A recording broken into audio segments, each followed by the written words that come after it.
Oh, sorry guys. Look, what an idiot I am. Here am I thinking I'm waiting for a countdown and I'm staring at I have had computer problems. Have you had one of these days? I've had one of these days. But welcome Coaching with Chris. I'm pretty excited because I don't know Brian that good, but I'm going to get to know him today. I've watched him from afar.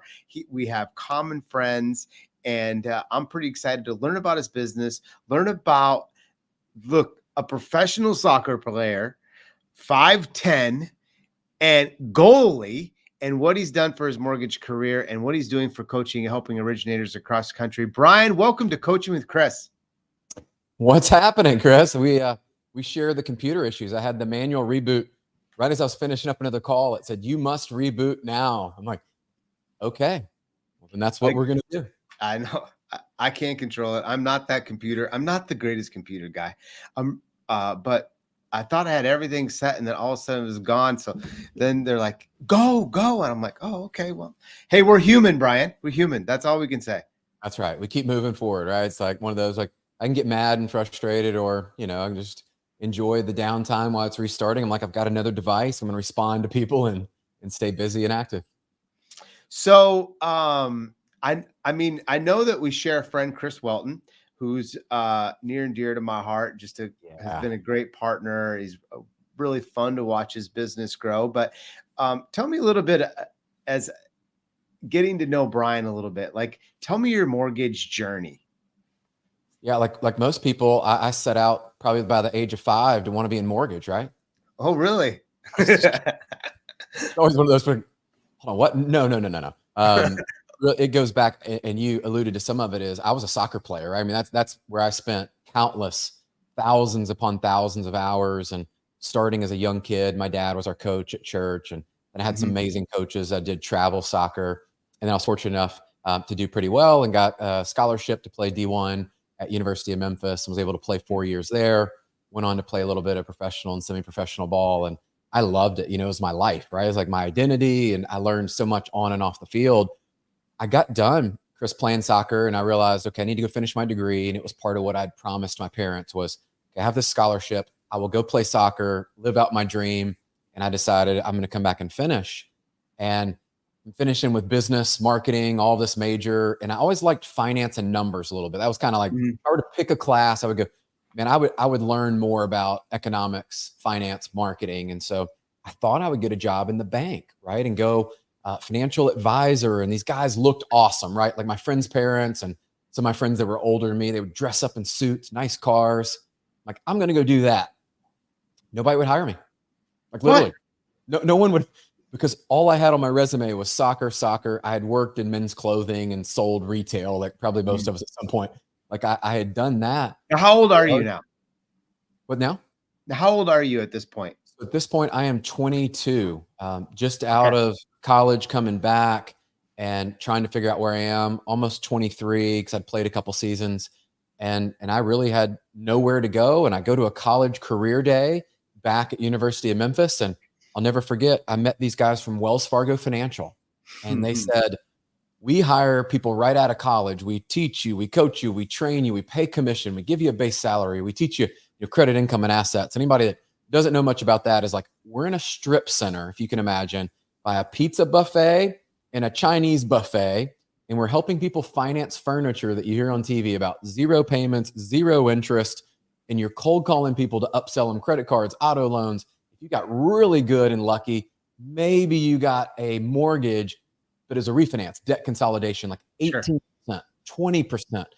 That was my introduction into the mortgage business, as I started to realize the mortgage side of this, I can actually do some good. And then give you the short version of this is my wife and I went through the process, like most, deciding to buy our first home. We had met and all that. I went through, and I'm like, I can do this. And all my friends are asking me questions. So I had people to serve. I had already some experience of doing it myself. And that was my entrance in, which was 2001, December 10th. I'll never forget. And I got hired in. I'm like, no idea what I'm doing, but I had a great manager to start. So that was, as I say, that was the foundation. I am sitting here freaking out. You know why? Is that where you started? I got into business 6 months from you. So like in the beginning of 2001. Okay. Yeah. to survive, we got a list of Wells Fargo Financial. Wait, I think it was Citi, but same concept Oh, of yeah. furniture loan, 90-day free interest. And we called to convert for mortgage. That's how we survived Yeah. in the very beginning of it. And I'm like, oh my gosh, I can't believe this. So now you get a job, you're doing mortgage now. And are you still at Wells, or are you on to a different company?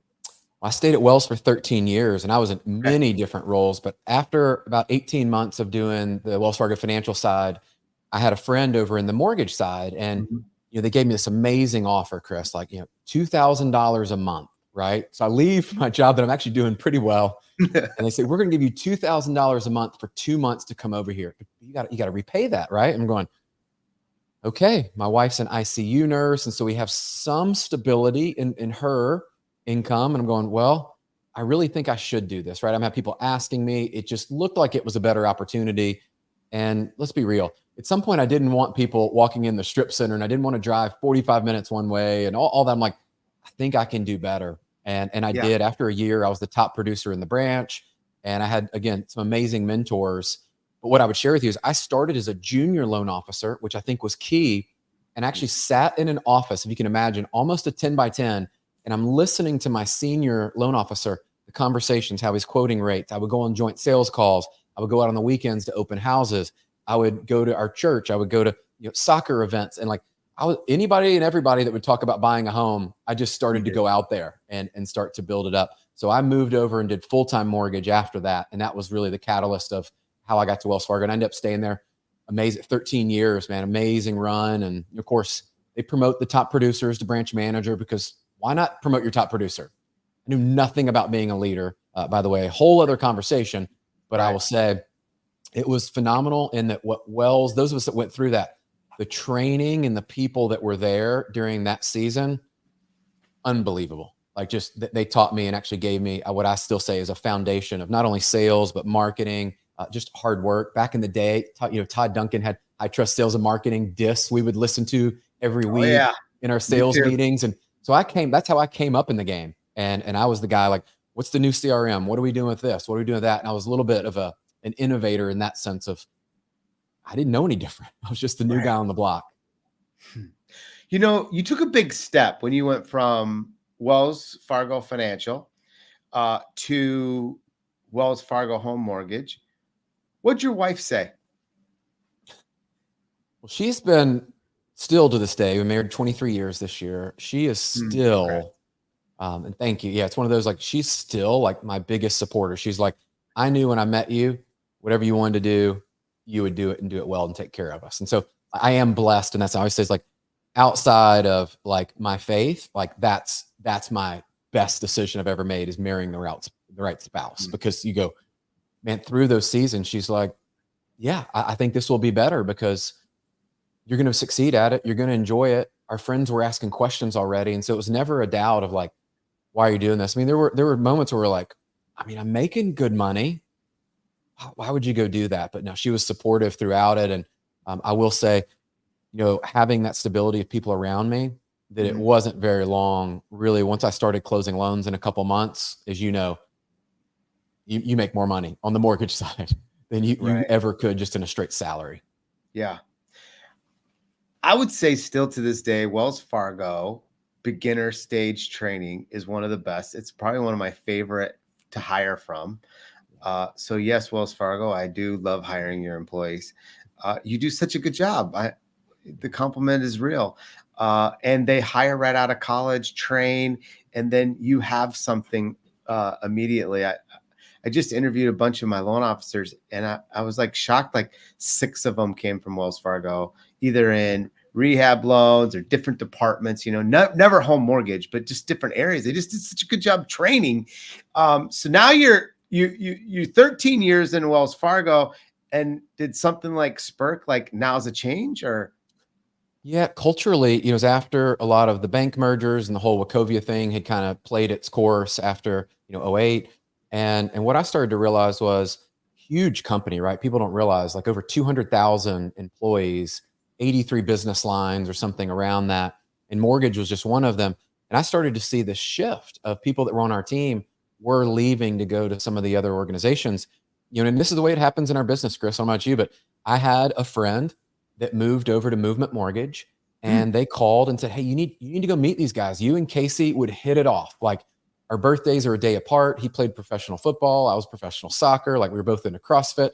I meet him, and instantaneously, like, him and his wife, Michelle, like, these are my people, right? And I have Mhm. people there already. And I'm going, well, I know I need to leave the big bank and in the corporate world. And I just felt like, okay, this is my time. I've been here for 13 years. I've learned. A couple of my big mentors had retired or left. And I just felt like this is my chance. And they'd been so good to me that it was hard for me to ever leave. But when some people started to retire and leave, I realized, okay, you just kind of pay attention to that shift. And I did see the shift in the industry as well of the big banks at that time were tightening up so much. And there were so many fundamental changes that were happening that I said, this is my time, I believe, to make a move, continue to build my career, help other people. And so, yeah, it was phenomenal landing over at Movement early in the days. This was 2000, oh, it would have been 14, right Okay. around there. So, just amazing. Still early in the days for Movement back then. Yeah, no, that was early in the days. So today, like fast forwarding to this day, you're probably not originating, but you're leading. You got a coach group. Like, fill us in. Like, what's Brian got going on today? You know, my role has changed a lot, Chris. This has been really fascinating for me, right? Because Mhm. just like Nicole and I being married now for over 22 years, and it's like I've been in the business like the same amount of time. I've made a lot of mistakes. I tell people it's like throughout that, and I've served in a lot of different roles. Like we even Mhm. relocated to Florida before we had kids, and I got to experience some of that and worked in joint venture and home builder and condo and all this stuff. And Wow. today I take all of that information, and I've been fortunate. I went to a much smaller boutique company after a great run, and shout out to my friends over at Loan Depot because, 5 years there, we built something really special from Mhm. like next to nothing, like 10 million a month. And when I left, we were doing over 2.5 billion. I mean, and the leaders Crazy. that got promoted, the people that built teams, the top producers that had never done that kind of volume, like what we were able to build, I just felt like it was really special. Like that was our family. And Anthony was always phenomenal. And John Bianchi, Paul Ramos, like I could go on and on. Like Alec is still one of my buds. So I always say it's like that for me was such another lesson in that season of those 5 years. And then I just decided, I'm going to go smaller. I'm going to go over, and I was either going to do my own thing, Yeah. where I'd met these guys at Revolution Mortgage, where I am now. And I've always had direct reports, like sometimes 15, 20 people reporting to me, and you're managing operations and you're managing all these other departments. And now in more of a business development, I'm technically EVP of Strategy Development, which in a nutshell means I'm attracting the top teams to our organization that we believe are the right model match and fit. We run a P&L model. And so we're able to teach them not just origination, marketing, building their brand, but also you're running a business. And I think there's a lot of people out there that want to run their business, but they're maybe not ready to go out on their own yet. And they're trying to figure out this hybrid of, do I go broker? Do I stay in retail? Can I do a P&L? And so we're providing this platform for the right people that can do those well. They can scale their team. And then, yeah, Chris, along the way, I was called upon, I really feel like a few years ago, people that had mentored me and coached me. They're like, Mhm. hey, it just kind of happened. Like someone called me one day and said, hey, would you coach and mentor me? And I'm like, I mean, I've done that in sports. Like, I don't know what that would look like. And that just started to become one of those things, and it started to pick up. And I started doing group coaching where we had 6 people that they couldn't really either afford, or the one-on-one wasn't the right fit. We bring in these Yeah. small groups. And today I feel like that's a large part of my calling is, how do I go back to the leaders? And I saw, Walter's comment here is, go back to the leaders that I was 5, 10, 15 years ago. What do I wish I had known or people had provided to me in that season? And I'm going back now with our competitive edge coaching, and it breaks down everything from leadership to, I'll tell you what differentiates us today. The biggest, Chris, is we Mhm. do attack not only the mental, but physical side of fitness, and obviously the financial side. But I think that's missing. There's a lot of great coaches that'll teach you how to go get more loans, how to Right. put your systems together to put them through faster. That's not me. My job is actually to come in and help you structure your life in a way that you actually enjoy when you do get successful, that you don't look up and go, wow, I'm 50 pounds overweight. wow, I don't even know my kids anymore. Oh, wow, I haven't taken a vacation in forever. Oh, I haven't even done any type of tax planning or estate planning in my life. Like our industry, I'll just say it, is there's far too many people that aren't taking care of themselves outside of the office, that Yep. I've been there. And so I know what it's like. And so my calling is really to come alongside those leaders, mainly producing branch managers that have to wear so many hats. There's so many requirements, responsibilities that they're not really sure how to even structure that. And so that's really more my calling, I believe, is I've been in the seat. I know what it's like. And I love those people because I actually know the code to help many of them build that and break out and actually create some freedom in their life and be successful inside and outside the office. So that's where I'm at today. And dude, I'll tell you this, we were just planning for 2025.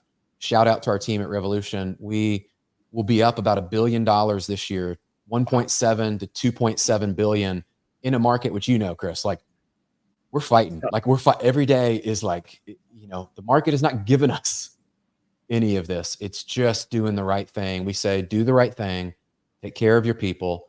And, I love the opportunity here at Revolution because our CEO, Tony, very forward thinking, just allows us to build and be entrepreneurial. Right. And that's what we're building. Yeah. Man, you said a lot of things right there. And I know we got questions going, and please ask questions. This is how makes a better podcast, in a sense, is being able to engage and ask questions back. So we'll get to them, I promise. But let's go back. Like, what I loved about when you talking about coaching, in a sense, you're saying being well-rounded, but you get to know the student a lot more, and you don't care. You coach, if you're a broker, if you don't have to work for your company, you coach outside of your company, correct? 100%. That's what I tell people is that's been my goal. And it is not one of those that I'm coaching you to try to recruit you here. Because the reality is you may be better where you are or somewhere else. And Right. this, Chris, is I want people to find their best spot. And Yeah. so I actually like people not in our company at times because it gives me perspective, but also I'm a trusted resource for them because I do have connections throughout the industry and I'm not part of their company. And so they can bring things to me to really say, hey, man, here's what's going on. What would you do? And my first thing is never to go, well, you should just leave those guys. No, let's figure this out. Right. Because the Coach them best through answer is that. probably figure out how to stay. That's it. That is the goal. That's what I've done many times. Stay, fight through. It gets better. You said you coach a lot of producing branch managers or non-producing branch managers? There's actually a mixture of both, probably about 50-50 today.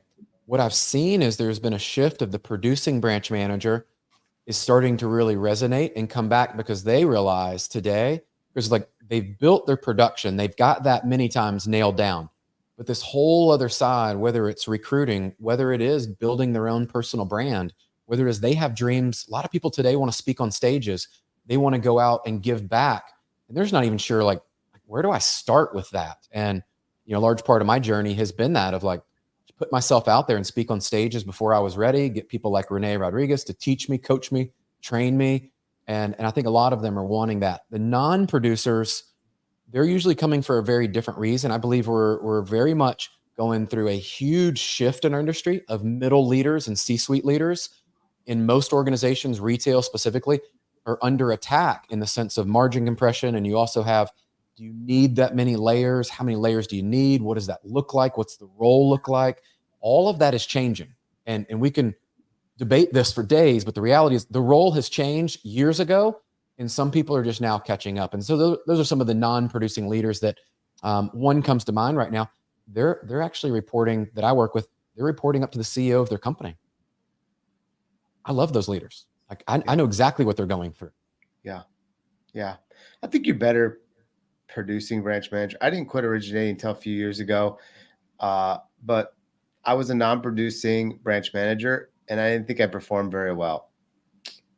It was probably the time of my life around 14 that I thought I should get out because I felt like my loan officers were passing me and I was stagnant. I was fat. I was everything I didn't want to be. And, getting back in producing and hunting recharged me. That's me. But yeah, I mean, if you got 100 LOs, I get it. if you got 20 LOs and you want to be a non-producing manager, I think you should take another look at it. But I don't know what your theory is of what that magic mark is. I know everybody's different, but you're coaching both, and where do you see that magic number is to the audience? Like, how many LOs do I need to have underneath me before I should consider being non-producing? I don't think it's number of LOs. I actually think it's going to be driven from what are your income goals, and then what are you really good at. And I think that's why a lot of people, they have approached this the wrong way of, I came up under the headcount game, right? Like, I mean, that was part of it. Well, it was like branch manager, you have 8 to 10 people. Area manager, you have usually 5 to 7 branch managers, right? Like, there was all these numbers. I think we need to relook at this and think about the volume play that feeds into your income, and whether you're able to make profitability in the branch or you're just strictly an override basis point person. You need to figure out those numbers. But the second point, I would tell you, the second part's important, Chris. People miss this, is what do you love doing and what are you really good at? And within that intersection, there's probably something that you, if you got a coach or mentor, could improve, that you're at a 5 or 6 today and you went to a 7 or 8 and you were able to add value to your current team and you got their volume up 20, 30%, the loyalty you created, the volume that you just basically infused into your branch, you would be rewarded from that. And then I think there's an opportunity, just like I was brought up, and I also did, is when I started to pull back on my production, I brought in 1 or 2 people. I remember one specifically, and then a second to start taking over some accounts, some relationships. And I started to pull that out. That's the goal. And I think that's where people miss it, is you don't have to get rid of it. I look up and go, okay, I've got Chris on my team. He wants to do more production. He's fully capable. He is somebody that can actually originate the loans well, great customer service, all these things. I provide an opportunity to you. I've now added value. I've created a sense of loyalty and trust between us, and I'm taking care of my referral partner where I couldn't have done it by myself. So I think people need to start looking at this, and then don't miss the opportunity of, if you're a 5 or 6 in an area, for example, recruiting. Today, I would tell you the number one thing we hear from producing branch managers and non is they don't know how to attract the right people. They don't have a targeted avatar, and their results are like a roller coaster. Welcome to the club. I was there for years until I finally hired a coach and started to figure some things out and got a little bit better. Not perfect at it by any stretch, but I got better. I probably went from the 5 or 6 to a 7 or 8. And that incremental lift is where I think people need to start really reverse engineering their business and to start looking at it. But I think this is where the gap is. Most leaders can't walk you through it because they've never been through it. It's hard to live something you've never lived. Like you were talking about getting in shape, right? And where you were to now. Unless you've been through that, it's hard to go back and go, yeah, well, here's what I did, and here were the things that helped me. So long-winded answer just to say, I think people should look at this in a way that they can reverse engineer their success and look at what success and define it for what it is for them. And then we start to look at the levers that get us there. That's it. Instead of like our industry's flooded with, well, this is what a top producer does. This is what, this person does. And it's always volume and income. And here's the thing. If you can get there on this income and provide for your family and your goals and your dreams, then you should just be excellent at that and quit chasing this number because you saw somebody else in Scotsman Scott or somewhere doing more production than you. Like that always, like people tell me, oh, this person's running this team, this amount of volume. I'm like, great. Is that where they want to be? Is that their goal? I don't know. I think we've been chasing success and people haven't defined what success is for them. And so they never really feel like they've arrived anywhere, and they don't actually have any fulfillment because they're chasing somebody else's definition of success. Oh, I could think of scenarios where I've chased something that I thought was success, and I got to the end and I'm like, this is it? This is what it feels like?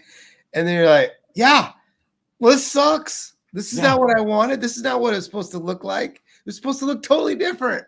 And so I could totally relate to that. Hey, Dwayne says, what would you say was your best marketing tool early on after you made the switch to mortgage? It's a great question. I love that. So I'm going to take what I did then and I'll make it relevant to now because I'm actually working through some of this today. So then, again, I'll go back to the Todd Duncan one, was the high trust sales and marketing piece of actually defining how I was going to prospect. I think prospecting today has changed. I'll kind of get to that in a second. But then it was really just about my prospecting. And so marketing to me was, how many points of contact could I make? And what worked for me then, obviously it's different today, but there were open houses. I'll never forget, Chris. We would leave after church on a Sunday and we'd go to the big neighborhoods that were super expensive that we couldn't afford, but I knew where they were. And I could do really easy math, right? Like if I do a $500,000 loan, I get paid more than a $100,000 loan. Like I could do easy that math. It's easy math. So I would start calling all of these places and I was prospecting into areas other people were not. Early on for me, and I think this is true today, and I'll kind of bridge this gap to today, is one of my favorite referral sources that I think people do not market is even this morning, I'm talking to a large financial planning firm that has over 200 clients. They're based out of Florida, and I love financial planners. One, they're more sophisticated. Their just aptitude on what's going on, their understanding of their clients is different. Some of these boutiques that exist out there today, we're very aligned on our values. And I love that because these are people that even as of this week, I've gotten a referral from them to help out someone wanting to buy an investment property. And they're just wanting to understand their options. Do we go DSCR? Should we just go traditional? Like they're asking questions that I can help them solve a problem. I'm not a commodity. They're not shopping me on rate when they call me to go, hey, what's your rate on the 30-year fixed? The conversations are different when you get around different people. So the way I would market myself is I would actually start to go in the niches and I would start to figure out, for me, I love financial planners. I also did a lot of business in the condo and new construction space because most people weren't patient enough to wait 4 to 6 months for that customer to actually build their home and to go through. Most people weren't patient enough to go out to the builder, even if they had a preferred lender, and to work on the junk they send you in the early days, the first 6 months to a year, that are turn downs and deals they can't do. And most people are not patient enough to go out and find these referral sources that, yes, they take you longer to build trust and to get traction. But I will tell you, over the long run, marketing them is going to be better than your traditional real estate agent that most of you know the stats. The other day, I think I saw 74% of real estate agents sell one home or less, but yet most of our marketing is geared towards real estate agents. Let me just tell you, the teams that exist out there, they're very different. If you're calling on a real estate team or the broker owner, very different. So I would start to market. Modern prospecting today, I'll just give you a very quick tactic that works well for me. Create a top 25 in your market of people that you want to work with. These are team leads. These are broker owners. These could be builders. These could be financial planners. These could be CPAs. All of these different buckets of referral sources. In your top 25, I want you to find them on social. Make sure you're friends with them on all the platforms. I love LinkedIn, Facebook, and Instagram. Those are my top 3. And I want you to go out there and start engaging in their posts. That's because of our age, right? That's our niche, right? That's our niche right there. I'm like, man, LinkedIn to me, like again, I've been on there a couple decades now. I feel like I'll age myself, but it is one where if you go on there and you're consistent, I started to make sure I'm friends with them. Number 2, engage in their content thoughtfully. And I showed this to a group last week. We were teaching. Liking it's not enough? Let me just, it's kind of like the drive-by and you're just like, you just keep going. When's the last time, Chris, that somebody liked a post and you actually remembered that they liked it? Versus, I come on your post, Chris, love what you're doing over here. You're adding value into our industry. I love the energy you show up with. Keep it up. I'm in your corner. Right. So there is a quick hack. For those of you that are out there, you just want to know the secret to this, because I know we all love these kind of shortcuts. Mm-hmm. On your phone, when you go in to post that comment, I show people this, and most don't do it. I'll just tell you, but hopefully some of you will. There's a microphone button down in the bottom. Press the microphone button, speak what I just did as an example, and you can share that. It will not have the typos. It will type it out conversationally, and it will leave something that's thoughtful, meaningful, and rememberable. If you start to do this, watch what happens after 60, 90 days of engaging in that group. And please, when they respond to you, which people will, make sure you respond to them. Now, here's where the magic happens. And I want you guys, don't miss this, because this is where people stop. Right. Is your goal is to take these comments, move them into conversations offline. Right. How do you do that? You can DM them. If you have their cell phone, you can send them a text. And what I would be dropping in there is books I'm reading, podcasts I'm reading, news articles about our local real estate market, mortgage trends that are happening. I'm giving them things of value. I'm not asking for anything. When they engage and reciprocate back, Let's say Chris just engages back, says, hey, Brian, thank you so much. You've been adding all this value. Thank you for sending me the book, all these different things. Say, Chris, I'm glad you've enjoyed that. It sounds like we should probably get together in person and see what other areas I might be able to assist you with. I would love to hear more about your story and what you're going through right now. All about you. Good. I'm moving that comment to a conversation, which hopefully becomes a connection offline. So don't miss that. People don't do this modern day prospecting. You could go on there in 30 minutes or less. You could get to all 25 and you would be done. Now, the best would probably spend another 30 minutes later to respond to the comments that actually come back to you. You do that, and I can assure you within 60 to 90 days, you're going to have people that want to meet with you, engage with you, sending you referrals, and just going, you're different. Yeah. You're different. So that's who we want to be. I'm going to write that down. Like, I think I'm going to I'm stealing it from you, which is comment to conversation. That is so good. This is so good. And like, just reminding loan officers, just if you hear comment to conversation and using your social media to do that, that's awesome, Brian. Now, John Major, I know John, Omaha kid. How impactful has the Revolution model been in the synergy standpoint with realtor and LO branch manager partnerships? Oh, yeah. So this one's new for us. I will tell you, this is the one to just kind of frame up so you guys understand is there are real estate companies, brokers, team leads, people like that are not going the traditional joint venture model. They also are a little bit jaded, or maybe the MSA model is not a fit for them. And so they've come, and some of them have partnered up and they've actually created their own branch. And they've done it in a compliant way. That way they're sharing a branch together. They're business developing, they're recruiting agents, they're recruiting loan officers. Like basically they're partners running a branch. Now all the business flows through there, right, Chris? So like if I'm running the branch, all my refis, all my referrals from, let's say they're at EXP, but my Keller Williams team sends me referrals. We're now running a branch together, managing the pipeline. We're helping train the team. We're doing all these things together. I believe this is where it's going, and probably not for the reason you think. Yes, the revenue's going to be there, so that's good. Controls there, which we all know we all want control of the pipeline and how deals are flowing through and manage. I believe if you look at consumer behavior today, you just take the iPhone, for example, people want one-stop shop and convenience. They just want to be able to do everything in one place.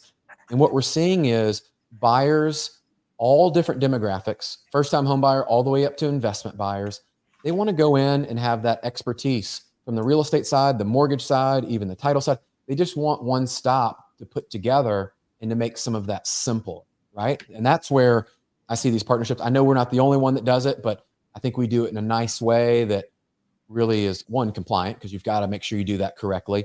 And then two, it is not for everybody. I mean, there's plenty of those. They're calling us, hey, we want to partner. We want to do this.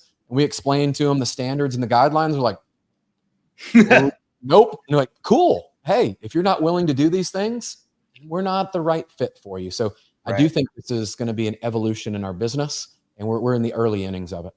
Yeah. So, just breaking down a basic 50-foot drive-by view is you're paying a realtor a percentage of the basis points along with then the LO branch. Is that kind of like the basis? Imagine you have a P&L that you're both sharing. The realtor is traditionally a non-producing, right? So they don't have to go get licensed, and we don't want them in the mortgage business. We're not trying to teach realtors how to do mortgage. That is not the game. Right. I would tell you that those models that are out there, I would just, we're going a different route. We'll just say it that way. Okay. So the non-producing manager will be on the real estate side. And then we have our traditional branch manager that is our mortgage team member that's already there. And they do have a P&L, right? So instead of just originations and getting paid commission, if you do a good job of managing your expenses, manage your fixed overhead, your leases, your marketing dollars, communications, all those things, then at the end of the day, if you do a good enough job, all the business that flows into that branch should have a positive profit, right? Positive revenue there outside of your expenses. Then that would be divvied up how they decide. They split that. And those are traditionally then used to reinvest back into their marketing efforts, could be used into business development efforts.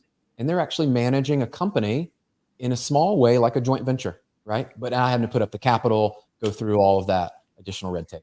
Now, I know this question is going to come. As the realtor is not licensed. Correct. The loan officer and the branch manager is. Correct.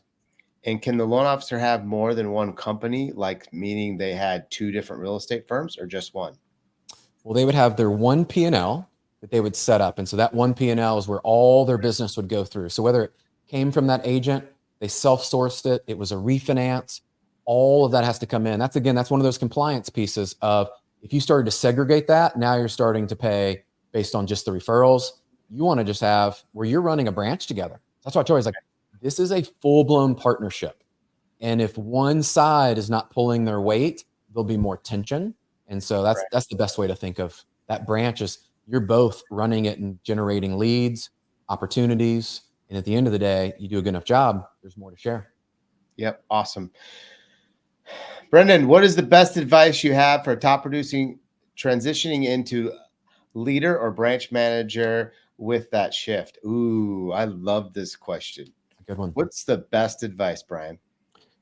Right now, I would tell you building your personal brand is the one that you hear, but I want to break it down for you a little bit different way, because you hear people talk, oh, go build your brand, oh, go do this thing. Building your brand should be a reflection of your core values, who you are, and it should be so powerful in your local marketplace that people know you, they know who you are, and they're able to flow to you. And what I mean by that is when you're showing up on social with videos and educational content, maybe even some funny stuff, some memes, however you approach it, you should be able to get this out to thousands upon thousands of people every week. And to me, that is the modern way to get in front of people, because COVID changed everything, I believe, is whether you're licensed in 4 states or 20 states, whatever it is, you can now market people. And as a new leader and branch manager, I want you to think about your ability to develop business is going to be your ceiling as to what LOs you can retain and attract to join your team. So as a leader, the number one skill you can have is to build your brand and your tent so big that you have referrals coming in from all over the place. You have opportunities you can just hand out to people. I mean, imagine walking into a branch as a new loan officer and your branch manager says, hey, you know what? I just found this new real estate agent in my community. They want to meet with somebody on our team. I'm going to hand this one to you. I want you to go out there. This is going to be your opportunity. Imagine you're able to do that consistently with your team. They aren't going to leave you. They're going to be loyal to you in a way that they actually reciprocate and work harder to make sure that relationship is cared for. And so I think that's going to be the skill that goes forward. If I'm a new leader, I don't believe it's about the old days. Chris, I don't know if this is for you, but when I came up in the business and for a long time, it was how quickly could I problem solve and troubleshoot the loan? Like you had a loan scenario and I needed to help you. Then it kind of became price. Let me help you overcome the price game. I think we're into a new season of you need to be business development and a rainmaker in your branch, because the reality is we have structured desks. We have underwriters we can call, right? Like we have people at every company. It's not just a Revolution thing that you can call with a scenario. I mean, I know here with all the non-QM, we moved in-house, like you can call and get a quick answer in like 10 minutes. Somebody's going to tell you how to structure, how to do this, how to change this in Encompass, like whatever it is. So the role of that leader has changed. And so I think your focus and your attention should also be there. That's how you're going to attract people. And it's also how you're going to be able to retain them for the long run. Is you do that well, and you're making yourself a little more bulletproof. Like who's going to be able to come in and take people from you when you're engaged and you're helping them build their business? I think that's where I would lean into. Get really good at that. Yeah. I think Shayla said it the other day. She's talking about Rainmaker, and she says the difference between leader and helper. And I think people follow leaders, not helpers, even though we think helpers are the number one thing. I thought she had a really, really great point. One of the last questions there we can move on was, are you doing one-on-one coaching? Are you doing group coaching? Like, let's talk about coaching a little bit. We talked about what your mission is. We talked about a little bit of like your style of coaching, but if there's originators or branch managers listening today and they're like, man, I'm really connecting with Brian. What's coaching look like to be involved in your company? Yeah. So the one-on-one, I do 3 calls a month and glad to meet with people. There's a vetting process. We have a one-on-one call. What I want to make sure of is I'm not just taking on clients to take them on. This is truly more of a passion project of, I believe that's something I'm called to do. And so just know that is we will vet it out, and I'll make sure if I'm not the right person, I will introduce you to people that I believe are. If you are the right one, just know, you can tell from my competitive sports background, is not only am I going to challenge you and push you, but I'm also going to be one of your biggest cheerleaders and encouragers of, I believe when you have someone that mixes the two together, much like being a parent, got 3 kids, 17, about to be 16 and 9, is when I'm challenging them and supporting them towards what they've told me their goal is, beautiful things happen, like magic happens. And so the one-on-one coaching traditionally is going to be at least a year, because I believe within 90 days, we'll have our first breakthrough. 6 months, you're going to see some transformation. The next 6 months is really accelerating you to become that person that can accomplish those goals repeatedly, and then we'll raise the standard that's there. So that's the one-on-one. It is one-on-one with me. Again, 3 calls a month, typically 45 to 50 minutes. I like to do those over Zoom. So again, it's very personal. I have had some people in that one-on-one, Chris, that they'll actually come to Nashville, where I live, and quarterly or semi-annual, we'll come and we'll just break things down in person. So just know it's not just, hey, let's do a call, let's check in with you. We're going to make sure you're winning. The group piece, we are going to relaunch that, and it's traditionally 4 to 6 people, because I believe there's some synergy with what happens there. And so glad to walk you through that. There was last year, we had a phenomenal group, and even this year, it went through an 8-week series that we've got that program that exists. Or if we want to do a longer group session, then we can do that with the right people. And again, that's traditionally your non-producing managers, your producing branch managers. Or if you're saying, I want to become a leader, that's my next step in my career, you would be ideal for that group as well. Yeah, I love that. There's a lot of synergy being in a group of 4 to 6, just learning. And some of my greatest friends came from being in a group of 4 to 6. It's incredible. I see these guys post, like, I know the groups, and I see them supporting each other now, and they're all at different companies, right? So it's kind of cool to see them today. And my greatest joy is there's one of them, and I won't call their name out, but seeing what they're doing in their community right now, seeing what they've done in their fitness, it's like, who is this person? You know what I mean? And my goal is always, at some point, my belief is I want to graduate them out to go do this and teach other people, right? So it's not a, hey, coach with me for the next 10 years. There are some people that have coached me for several years, but they're leveling up. And so each level, it makes sense. But to see that, man, it's like, it's the joy of, you've created a leader that's going to go impact other leaders. That's been my vision of, like John Maxwell, leaders create other leaders that create other leaders. That's right. Mission. I love John Maxwell. Wow. Can you believe this question? Which I am like, I love this. Do you believe that you can regroup, reset, and still succeed after 22 years in the business in the mid to late 50s? Absolutely. By the way, I'm 52. And if I had to reset, I would do it. Would I be scared? Sure. But could I do it? Yes. And I think you could too. Answer that question. But that like makes me really gets me going, because I love it when someone, no matter what your age is, goes through a reset. Well, I love the question, because what it tells me is you have some type of inkling, desire, maybe something that's been put on your heart that you know you're supposed to go do this. And so the fact that you're even asking that, Renee, tells me that you're ready for that, and you need to believe it and receive that the opportunity is there and you're equipped. You have what you need inside of you to go tackle that. I do believe coaching and mentor, all those things is going to help you get there and actually get there sooner. But what I would also share with you is a lot of what I teach. I'm a son, my dad's a psychologist. So some of you that have followed my other content, you'll know I am very focused on the mental side of the game, because I believe the words we speak, the things we say to ourselves, most importantly, the things we say to other people, our language and how we actually interact is so powerful. And when you start to believe it, and you start to move in now a posture of positioning to then go and attack it every day, 1000%, I think you can do it. I have friends, like, not even just in business, but like in fitness. I had a guy the other day, Chris, reach out. I just turned 47. I'm in the best health I've been in 20 years. And he's asking me this question. He's 55.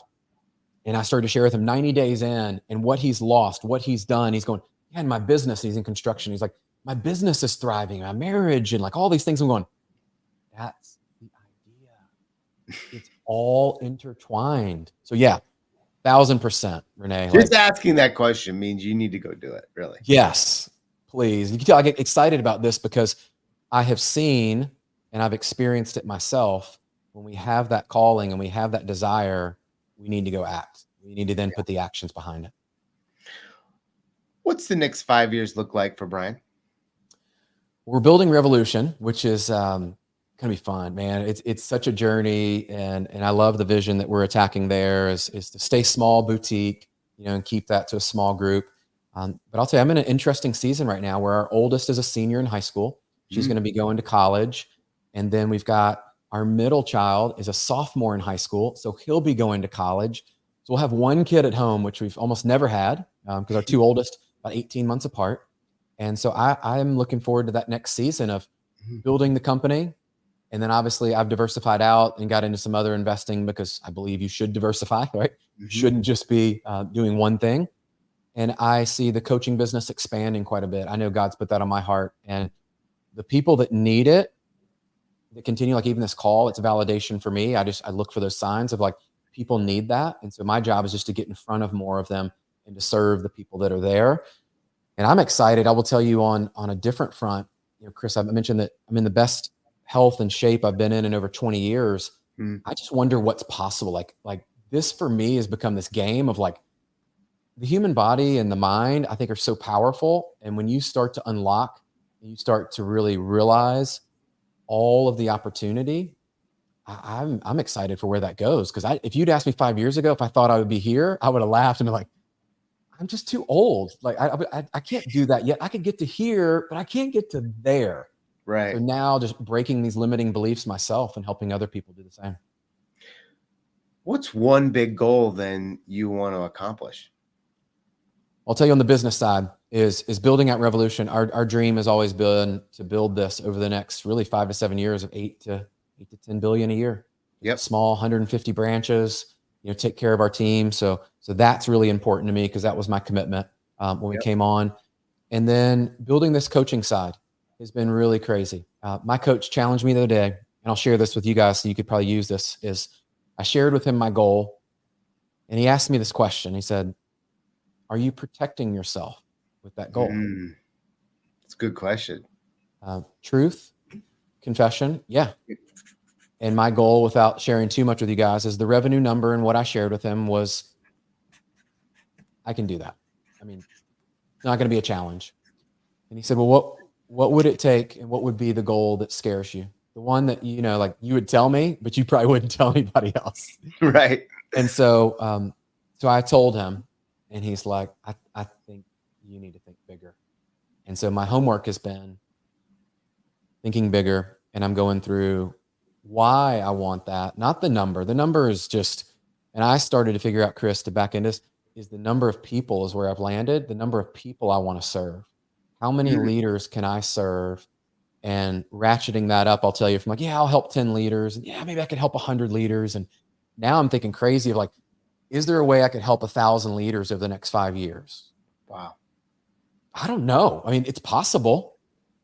So I'm in this with you. So I share all that with you. So, like I'm thinking the same way. Whatever goal you're thinking, like just know I'm challenging myself through this too. So that's where I am, Chris. And this is like, I'm here, and my mentality is attack every day. Every day stacks up and becomes a great week. Every week then stacks up and becomes a great month. Every month you stack becomes a great quarter, and so on. And I show up every day just like my former athlete kind of self of like, I'm just going to attack this game. Like this is the game. After that, I'll attack the next one. Wrapping up here and asking you one more question. By the way, this is amazing. What did soccer and being a goalie do to, in a sense, transform who you are today? It's probably everything of my identity that I start to realize now. What I learned on the field, which, if you're a goalkeeper, the amount of stress and pressure of you can absolutely be the fall guy. You make one mistake, everybody's watching you. Right. You might be on the other side of it. And I've been on both of these, Chris, where I've had a shot that you should save goes in. Team loses. And everybody's going to the locker room, and you're like, oh, that sucks. I've been on the other side. Penalty kicks. And you're the hero. I've been on the other side and made the save. Like the breakaway I was thinking about the other day, even back to high school, my son was playing. So it's full circle moment. And I remember us winning 1-0 in the state championship. And I'm going back going, that was the field. That's where we were. And I'm playing these shots and all these things in my head. And a goalkeeper mindset to me is in origination, we think about we're only as good as our last month is what people will say. And I don't believe that. I actually believe you're only as good as the next game you sign up for and you compete in, meaning whatever happened is over. Next play, next opportunity. And it taught me resiliency, and it taught me the ability of no matter what's happened in the past, the next play is all that matters. And people forget all of this other stuff. People are going to forget, by the way, the volume you've done, the money you've made, all these things that we think matter and we focus on. That goalkeeper mindset, you challenge every play, you're a leader on and off the field, and you show up and you have standards over your feelings so that nobody ever questions your commitment and your discipline, not just for yourself, but I believe as a goalkeeper, it was my responsibility to be the on-field coach, direct coach, encourage, lift people up. And I believe that's why, Chris, my last 2 years of college, I was nominated and the players voted for me to be the captain. And I never forget that experience. And I share it with you because it was always a reminder to me is there is a great responsibility as a leader, just like there is as a goalkeeper. And I never take that lightly. And it is one that I look forward to, man, because the challenge doesn't mean you're always going to get it right. Right. But very few step into the field of battle to compete. And so I'd invite you, if that's you, step into the field of battle. There's no better feeling than competing. Whether you win or lose that day, you got to compete. That's right. I love that. Brian, thanks for coming on. You're amazing. You gave so many cool nuggets today. If you want to get coached by Brian, reach out. How do they get connected with you, Brian? Yeah, easiest way is I've got my website, www.briancovey.com. Just reach out there, or I answer all my DMs on Instagram is probably one of the faster ways. And it is the Brian Covey because someone had my name years ago. And so I had to take that one. But drop me a DM. And if you just want to explore what that would look like for you and have a conversation, and I'm always blessed. Chris, thank you for having me on because I do consider it an honor to get to share just things I've learned along the way. And if I can help one person, I always say, think differently, act differently, show up differently. The ripple effect, I've seen it. And I believe that's what many of us are called to do. And thank you for allowing me to get to share some of that today. Yeah, thanks for coming. All right, guys, thanks for, if you enjoyed this, make sure you share this with your friends, your family, your coworkers, because we love to be able to share. Brian threw a lot of cool nuggets together. And if you're thinking about get coaching, it was a coach that changed my life, and Brian wants to change yours. So make sure you reach out, DM him, go to briancovey.com. And thanks for joining Coaching with Chris. We'll see you, Brian.